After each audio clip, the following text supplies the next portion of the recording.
Hey everyone, this is Simran. Welcome back to our YouTube channel IGNOU E-पाठशाला. I hope people are doing well.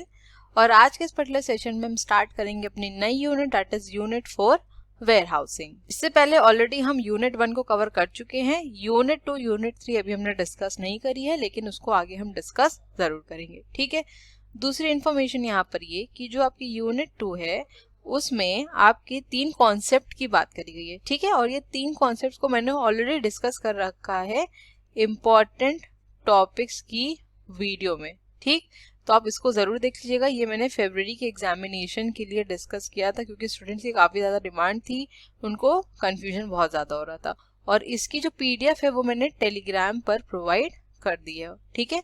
उस PDF का नाम है combined IBO 5 IBO 6. इस तरीके से ही है. ठीक है. आप देख लीजिए. कभी रिसेंट में ही 2-3 दिन ही हुए होंगे मुझे इसको शेयर करे हुए, तो उसको जरूर से देख लीजिएगा. मैंने डिस्कस भी किया हुआ, वीडियो मिल जाएगा और आपको कंटेंट भी मिल जाएगा. ठीक है. तो चलिए अपने सेशन को हम स्टार्ट करते हैं. लेकिन इससे पहले अगर आपने मेरे चैनल को सब्सक्राइब नहीं किया है तो चैनल को सब्सक्राइब जरूर कर लीजिएगा. बेल आइकन को भी जरूर प्रेस कर दीजिएगा ताकि मैं जब भी वीडियोस को अपलोड करूं उसका नोटिफिकेशन आपके पास जरूर जाए. चलते हैं अपने सेशन की तरफ. तो आज हम डिस्कस करेंगे वेयर हाउस के बारे में, वेयर हाउसिंग के बारे में. ठीक है. इस वर्ड से आप सभी लोग फेमिलियर हैं. और वेयर हाउस क्या होता है? एक ऐसी जगह जहां पर गुड्स को स्टोर किया जाता है ताकि फ्यूचर में जब भी नीड हो तो हम गुड्स की जो डिमांड है उसको फुलफिल कर सके, अपने कस्टमर्स को सेटिस्फाई कर सके. ठीक. और वेयर हाउसिंग क्या होती है? एक एक्टिविटी होती है जिसके थ्रू हम अपने गुड्स को होल्ड करते हैं over a period of time. ठीक है. अब ये वेयर हाउसेस की जरूरत क्यों पड़ती है? ऑब्वियस सी बात है कि जो प्रोडक्शन होता है वो हमारा लार्जर स्केल पे होता है. प्रोडक्शन हम बल्क में करते हैं. ठीक है.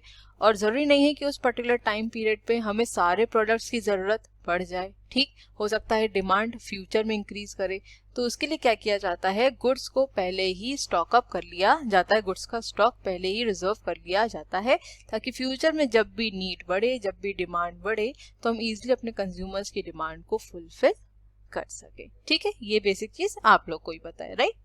तो the goods themselves are often referred to as an inventory और द स्टॉक. ठीक है. जो हमारे गुड्स हैं उसको अगर हम लॉजिस्टिक्स के टर्म्स में बात करें तो उसको इन्वेंट्री भी कहा जाता है ना? आपने ये वर्ड सुना भी होगा.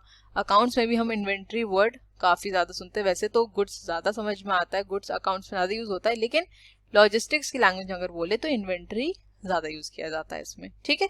सो goods are being held when there is a difference between the time, place, quantity और the value of the goods being created and being consumed. है ना? एक टाइम गैप होता है जब प्रोडक्शन हुआ और जब कंजम्पशन हो रहा है. इसके बीच में क्या होता है? हमें अपने गुड्स को स्टोर करने के लिए एक जगह चाहिए होती है. वो जगह क्या होती है? हमारी वेयर हाउस ही होती है. क्योंकि जरूरी नहीं कि जितना प्रोडक्शन हो रहा है उतना ही कंजम्पशन उस पर्टिकुलर टाइम पीरियड में हो जाएगा. ठीक.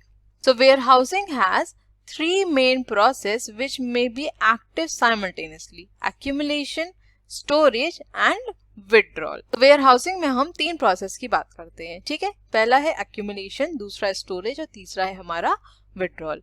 अब accumulation का क्या मतलब होता है? सिंपली इसको समझिए कि जब भी हमारे स्टॉक या फिर असेट्स के प्राइस राइज करते हैं, और कब राइज करते हैं? जब उनका वॉल्यूम भी राइज कर रहा है. मतलब कि जैसे जैसे क्वांटिटी बढ़ रही है वैसे वैसे प्राइस भी बढ़ रहा है. लेकिन जनरली हम लोग क्या देखते हैं कि अगर हम ज्यादा क्वांटिटी को परचेज करते हैं तो प्राइस कंपैरेटिवली कम होता है अगर वही प्रोडक्ट को हम कम क्वांटिटी में परचेज कर रहे हैं. ठीक. लेकिन इसमें क्या होता है कि जब हमारे गुड्स ज्यादा हैं, ठीक है, बल्क में है, और उसका जो प्राइस है वो भी इंक्रीज कर रहा है उस हिसाब से, तो जो एक्यूमुलेशन इसको प्रैक्टिस किया जाता है, गुड्स को पहले स्टॉक अप कर लिया जाता है. ठीक. नेक्स्ट पॉइंट आ जाता है हमारा स्टोरेज का. तो ऑब्वियस सी बात है कि जो वेयर हाउस है वो स्टोरेज का काम तो करता ही, उसका फंक्शन ही है स्टोरेज. ठीक है. और लास्ट हमारा विड्रॉल. तो ऑब्वियस सी बात है कि जब हमने गुड्स को अपने स्टोर किया वेयर हाउस में तो कभी ना कभी उसका विड्रॉल तो हम करेंगे ही करेंगे. ठीक है. तो ये 3 मेन प्रोसेस हैं जो साइमल्टेनियसली वर्क करते हैं. ठीक. So warehousing is a fundamental human activity and consequently warehousing is ubiquitous and of economic and social importance. तो जो warehousing है वो obvious सी बात है कि ये एक human activity है और ये हर जगह present होती है. ubiquitous का मतलब होता है कि जिसकी presence हर जगह हो. ठीक. तो some of the oldest examples of warehousing are the storage of grains between the harvest and usage to produce bread when humans evolved from hunting and gathering to agriculture. तो बेसिकली वेयर हाउस का देखा जाए तो सबसे ज्यादा agriculture purpose के लिए use होता है, ठीक है। So warehousing system are the systems that perform the warehousing activity, that is the system that stores the goods. तो obvious सी बात है, जो warehouse है उसका जो मेन फंक्शन है वो क्या है, स्टोरेज का ही है, ठीक है। आई होप यहाँ तक समझ में आ गया होगा। ये चीज आपको ऑलरेडी पता थी, लेकिन एक ओवरव्यू देने की जरूरत थी, ठीक। चलते हैं नेक्स्ट स्लाइड की तरफ। अब नेक्स्ट डिस्कस कर लेते हैं वेयर हाउसिंग की डेफिनेशन, ठीक है। तो मीनिंग तो आपको आई होप समझ में आ ही गई होगी। डेफिनेशन इंपॉर्टेंट हो जाती है क्योंकि मैंने आपको हर बार बताया है 20 मार्क्स का जब भी क्वेश्चन आता है और अगर ऐसा क्वेश्चन है जिसमें हम डेफिनेशन लिख सकते हैं या उस पर्टिकुलर टॉपिक की डेफिनेशन है, तो वहां पर आपको डेफिनेशन लिखना जरूरी है। सबसे पहले हम क्या लिखते हैं उसमें, इंट्रोडक्शन। इसलिए मैं अपनी स्लाइड्स में इंट्रोडक्शन ऐड करती हूँ ताकि आपके पास कंटेंट रहे कि आप 20 मार्क्स का क्वेश्चन भी मेरी स्लाइड्स के थ्रू अटेम्प्ट कर पाएं। दूसरा यहाँ पर हमें लिखना होता है मीनिंग ऑफ द टॉपिक, जो भी टॉपिक है, उसके बाद डेफिनेशन अगर डेफिनेशन उसकी अवेलेबल है, वरना फिर सीधे हम मीनिंग के बाद अपना जो आंसर उसकी बॉडी स्टार्ट कर देते हैं, ठीक है। So Robert Hughes के according warehousing is a set of activities that are involved in receiving and storing of goods and preparing them for the reshipment, ठीक है। तो जो हमने 3 मेन प्रोसेस की बात करी थी, तो देखिए वो 3 मेन प्रोसेस पे ही इन्होंने फोकस किया है। 3 तो नहीं कहेंगे लेकिन 2 जरूर कह सकते हैं। यहाँ से आ गया हमारा स्टोरेज और यहाँ से आ गया हमारा विड्रॉल, राइट। क्योंकि यहाँ पे बोल रहा है कि जो हमारा वेयर हाउस है या वेयर हाउसिंग है वो ऐसी एक्टिविटी है जिसमें हम गुड्स को रिसीव और स्टोर करते हैं और उनको रीशिपमेंट के लिए प्रिपेयर करते हैं। जो भी पैकेजिंग की जरूरत है, उसको असेंबलिंग की जरूरत है, वो सब वेयर हाउस में किया जाता है, ठीक। So keeping in view the various definitions, we may say that warehousing is not only concerned with storage facility, it is also involved in various other activities like receiving, identifying, holding, assembling and preparing available to meet the demand, ठीक। तो यही चीज मैंने आपको बताई कि जो हमारा वेयर हाउस है उसका जो मेन फंक्शन है वो स्टोरेज का तो है ही, लेकिन इसके साथ में कुछ वो सेकेंडरी फंक्शंस भी परफॉर्म करता है। वो आगे कौन से फंक्शंस है, जब हम फंक्शन डिस्कस करेंगे तो वहां पर पढ़ लेंगे, ठीक। ये हो गई हमारी फर्स्ट डेफिनेशन और ये है हमारी सेकंड डेफिनेशन, क्योंकि मेरी कोशिश हमेशा यही रहती है कि मैं आपको एटलीस्ट 2 डेफिनेशन से प्रोवाइड कर ही दूं, ठीक है। और आप भी कोशिश यही करिएगा कि एग्जाम में क्वेश्चन अगर आए तो आपके पास अगर 2 डेफिनेशन अवेलेबल हो तो दोनों ही लिखिएगा, अगर एक याद है तो एक ही लिख दीजिएगा, कोई दिक्कत नहीं है, लेकिन कोशिश करिएगा कि दोनों ही याद रहे आपको, ठीक है। नेक्स्ट डेफिनेशन क्या बोल रही है, that warehousing can be defined as the systematic process of storing and preserving goods on a large scale in a warehouse, godown and facility from the moment goods are produced and making them available when they are demanded, that is for sale, distribution and consumption. I hope समझ में आ गया होगा, बहुत ही easy language में, इसलिए मैं definition भी बहुत ज़्यादा डिफिकल्ट लैंग्वेज में कोशिश करती हूँ ना प्रोवाइड करूँ, जिससे आपको उसको बहुत ज़्यादा याद करने की ज़रूरत ना पड़े। एक सिंपल सा प्रोसेस की तरह याद रखेंगे तो याद रहेगी, ठीक है। अब यहाँ पे छोटा सा एग्जाम्पल है आपका वेयर हाउस का, हालांकि वेयर हाउस का एग्जाम्पल आप खुद भी लिख सकते हैं, लेकिन मैंने यहाँ पर प्रोवाइड कर दिया है, बहुत ही ईजी है, एक बार रीड आउट कर लेते हैं। So grains like wheat, rice, pulses, etc. and fruits like apples, oranges, mangoes, etc. are produced in a specific season, but their demand is not season specific, that is they are required throughout the year, ठीक है। अगर हम बात करें wheat की, rice की, pulses की, ठीक है, या फिर fruits की बात करें तो इनकी requirement throughout the year रहती है, ठीक। So warehousing helps in preserving and maintaining the stock of goods and releasing them according to the demand in the market. This means that warehousing service facilitates business persons to produce goods round the year and sell them when they are demanded. तो where houses बहुत important role play करते हैं, specially अगर हम बात करें agriculture products के लिए, क्योंकि ये पेरिशेबल इन नेचर होते हैं और इनके स्टोरेज की प्रॉपर फैसिलिटी अवेलेबल होनी चाहिए, ठीक है। आई होप यहाँ तक क्लियर हो गया होगा। चलते हैं नेक्स्ट स्लाइड की तरफ। अब नेक्स्ट डिस्कस कर लेते हैं एलिमेंट्स ऑफ वेयर हाउसिंग। ये जो टॉपिक है ये इंपॉर्टेंट है क्योंकि पेपर में क्वेश्चन पूछा गया है कि एलिमेंट्स क्या होते हैं वेयर हाउसिंग के, ठीक है। तो मेन 3 एलिमेंट्स होते हैं। सबसे पहला एलिमेंट है हमारा स्पेस, दूसरा है इक्विपमेंट और तीसरा एलिमेंट है हमारा पीपल। एक एक करके इनके बारे में पढ़ लेते हैं, ठीक है। तो सबसे पहले बात करें हम यहाँ पे स्पेस की, तो वेयर हाउस स्पेस मतलब कि जहाँ पर गुड्स को स्टोर किया जाता है, वेयर हाउस में जो जगह होती है, ठीक।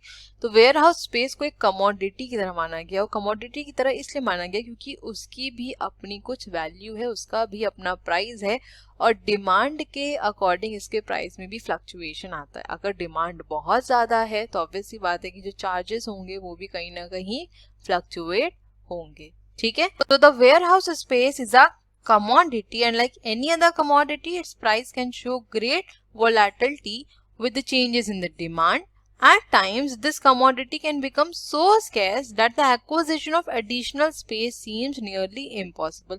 तो कभी अगर हमें फ्यूचर में एडिशनल स्पेस की जरूरत है तो कंडीशन कभी ऐसी भी रहती है कि स्पेस मिल ही नहीं पाता है। तो इसीलिए बोला गया है कि डिमांड जैसी होती है उस हिसाब से इसके प्राइसेस में फ्लक्चुएशंस होते हैं, ठीक है। तो स्कैर्सिटी और high cost of space can be elevated through changes in use और specifications of the other two warehousing components, that is people and equipment. देखिए यहाँ पे क्या बोल रहा है कि अगर हमको अपने वेयर हाउस के स्कैर्सिटी को रिड्यूस करना है, या फिर जो हम कॉस्ट पे कर रहे हैं, हायर कॉस्ट पे कर रहे हैं, उसको कम करना है, तो हमें अपने जो वेयर हाउस है उसमें कुछ चेंजेस लाने पड़ेंगे। हम ऐसा कर सकते हैं कि जो वेयर हाउस है वो पर्टिकुलर प्रोडक्ट के लिए दें, कुछ ऐसे यहाँ पर टर्म्स एंड कंडीशंस लगा दें, या फिर जो हमारे अदर एलिमेंट्स हैं, दैट इज आपका पीपल एंड इक्विपमेंट, इनमें चेंजेस लाने पड़ेंगे, ठीक है। इनकी जो कॉस्ट उनको रिड्यूस करना पड़ेगा। इन ऑल कहने का मतलब है कि अगर हमें अपने वेयर हाउस की कॉस्ट को रिड्यूस करना है, स्कैर्सिटी को रिड्यूस करना है, तो या तो हम यही कर सकते हैं कि अपने वेयर हाउस के टर्म्स एंड कंडीशन में कुछ चेंजेस लाएं,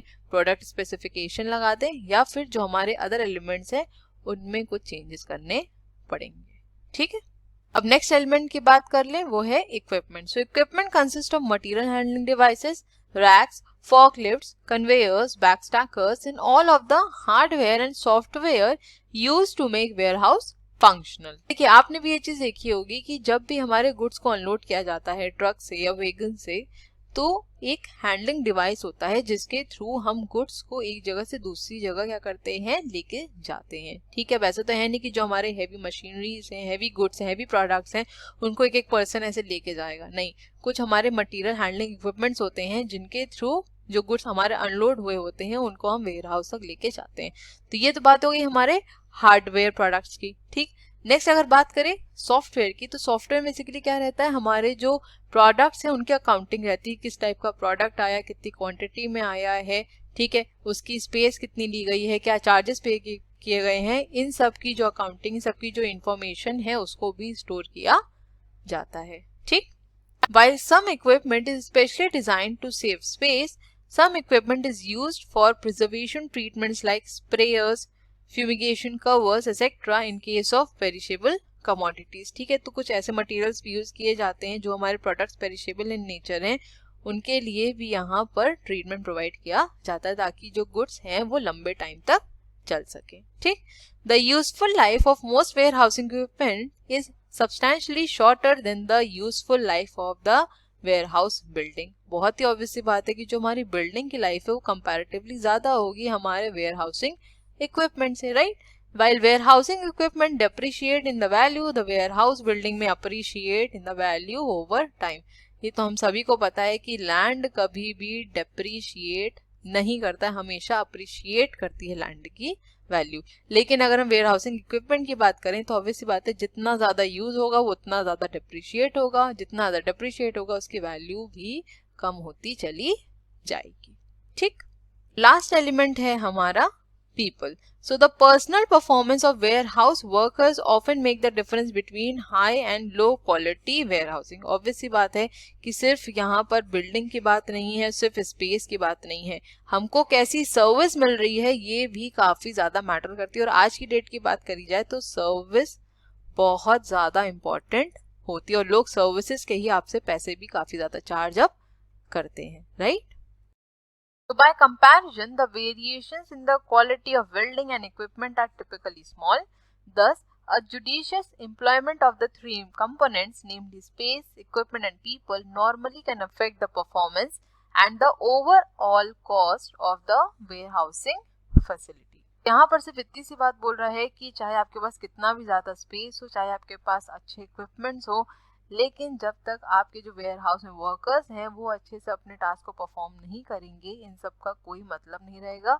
और कहीं ना कहीं जो हमारे पीपल होते हैं और जो हमारे वर्कर्स होते हैं उनकी वैल्यू ज़्यादा होती है इन कंपैरिजन टू आपकी बिल्डिंग या फिर आपके इक्विपमेंट्स, क्योंकि जो इक्विपमेंट्स है वो अपने आप से चल के नहीं जाएंगे। जो बिल्डिंग है उसको वर्किंग कंडीशन में रखना किसका काम होता है? ऑब्वियसली आपके वर्कर्स का काम होता है।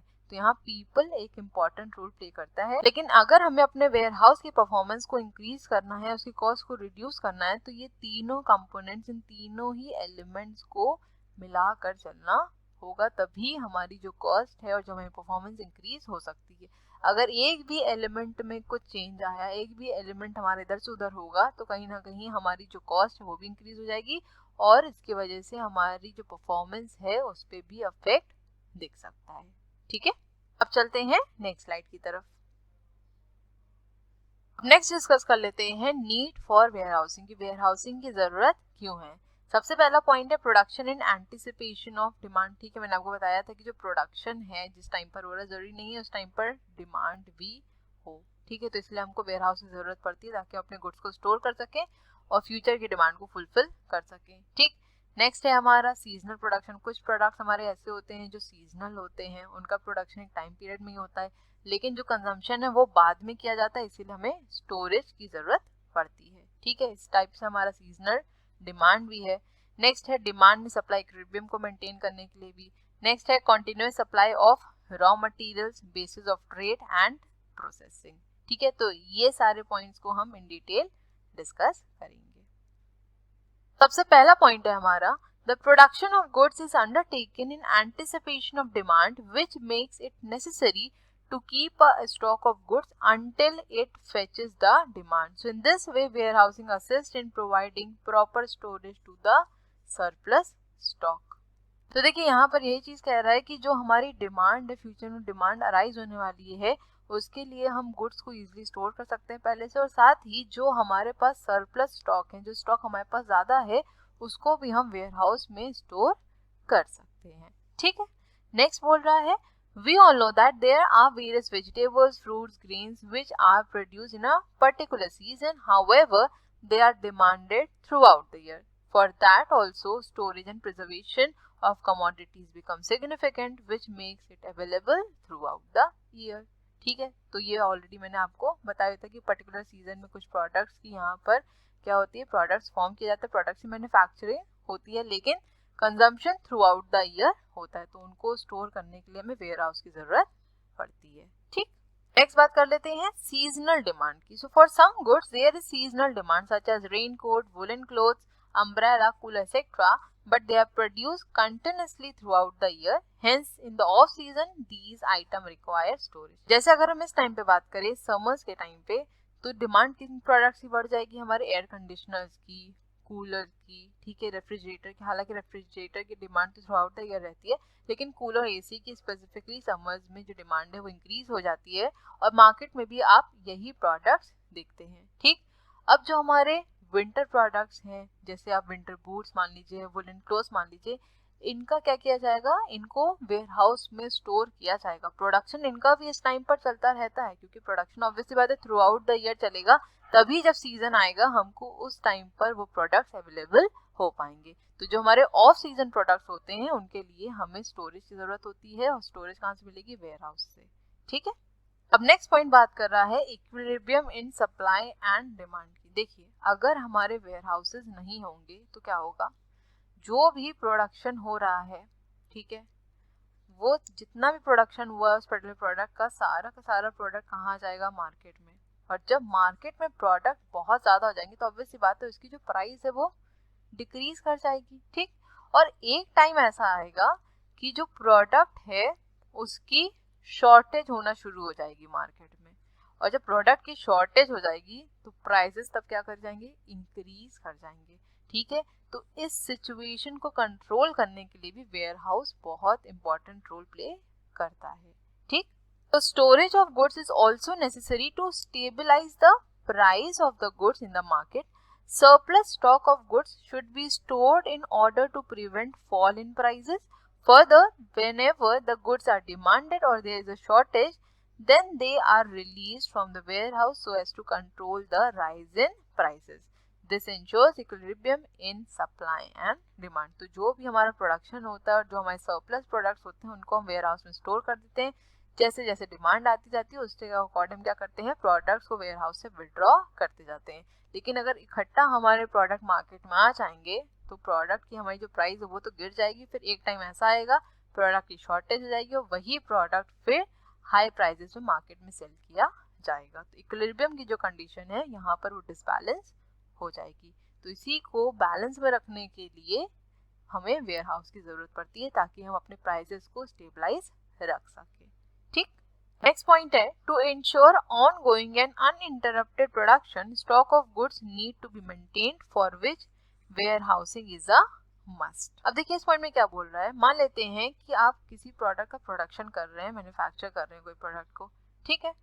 अब अगर हमारे पास उसकी स्टोरेज की फैसिलिटी नहीं होगी, अब मान लेते हैं वो प्रोडक्ट हमारा पेरिशेबल इन नेचर है, जल्दी खराब हो सकता है, तो हम इधर प्रोडक्शन करते जाएंगे और जो हमारा स्टॉक इकट्ठा होता जा रहा है वो क्या होता जाएगा, खराब होता जाएगा. ठीक है. तो इसीलिए वेयर हाउस की जरूरत पड़ती है ताकि हम प्रोडक्शन इन इंटरप्टेड तरीके से कर सके, प्रोडक्शन में हमारे कुछ दिक्कत ना आए.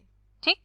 नेक्स्ट पॉइंट है, traders like wholesalers and retailers also maintain stock with them so as to avoid shortage and also to ensure a continuous supply of goods to their customer. ठीक है. तो ये बताइए हम लोग को कि शॉर्टेज को अवॉइड करने के लिए हम वेयर हाउस की फैसिलिटी को यूज करते हैं.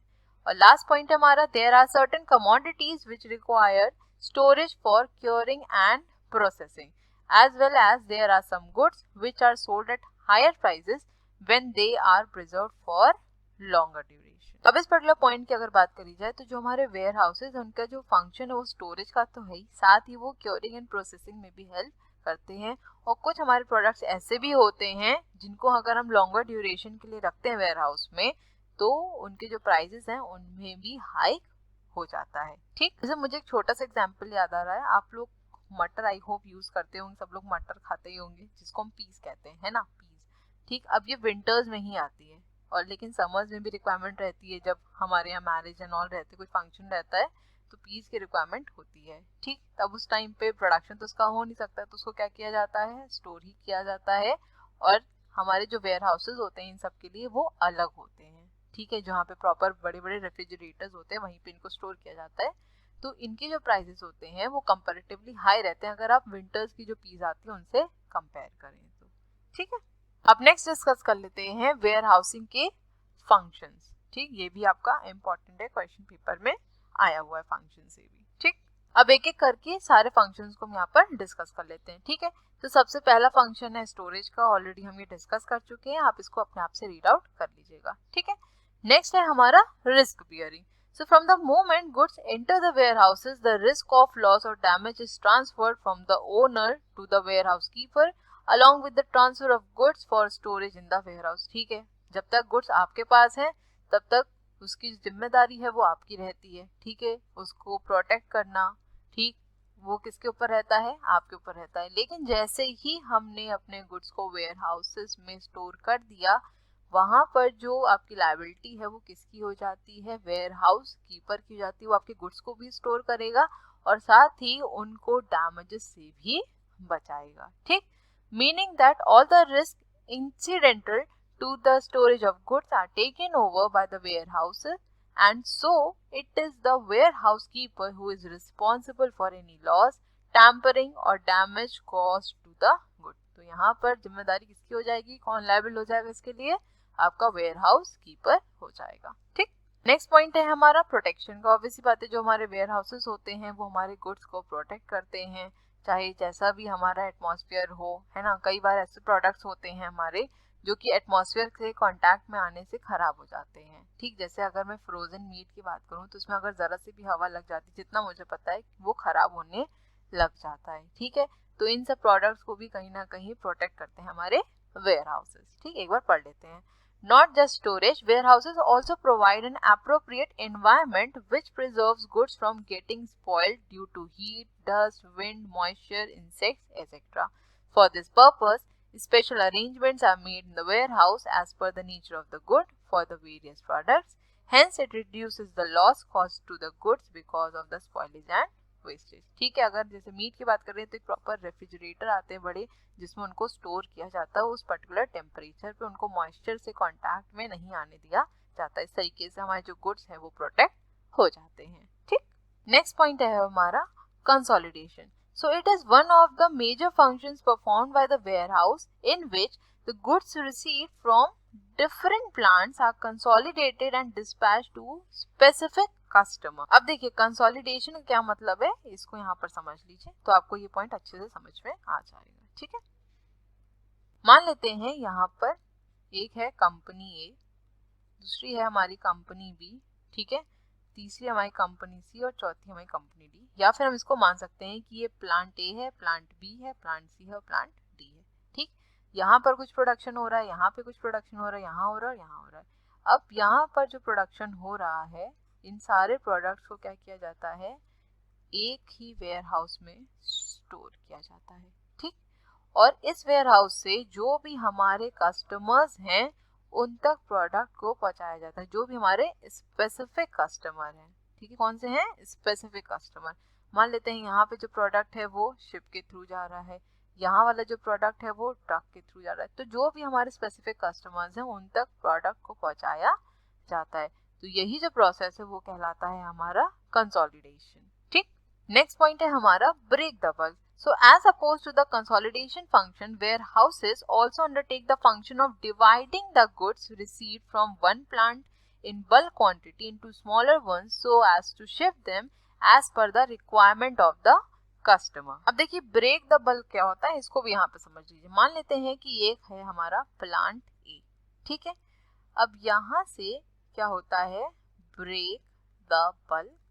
ठीक, और फिर इसके बाद जो प्रोडक्ट्स हैं वो individual customer, customer A, customer B and customer C तक पहुंचाए जाते हैं। यहाँ पे क्या लिखा है, that warehouses also undertake the function of dividing the goods receive from one plant, dividing the goods receive from one plant in the bulk quantity into smaller ones so as to ship them as per the requirement of the customer। तो product एक रहता है, एक plant के पास product रहता है bulk में, उस प्रोडक्ट को फिर क्या किया जाता है, आगे डिस्ट्रीब्यूट करा जाता है कस्टमर्स को। और यहाँ पे क्या होता है, कंसोलिडेशन में डिफरेंट प्लांट से जो प्रोडक्ट है वो एक जगह इकट्ठा किया जाता है एक वेयर हाउस में, उसके बाद जो हमारे स्पेसिफिक कस्टमर्स हैं उन तक प्रोडक्ट पहुंचाया जाता है।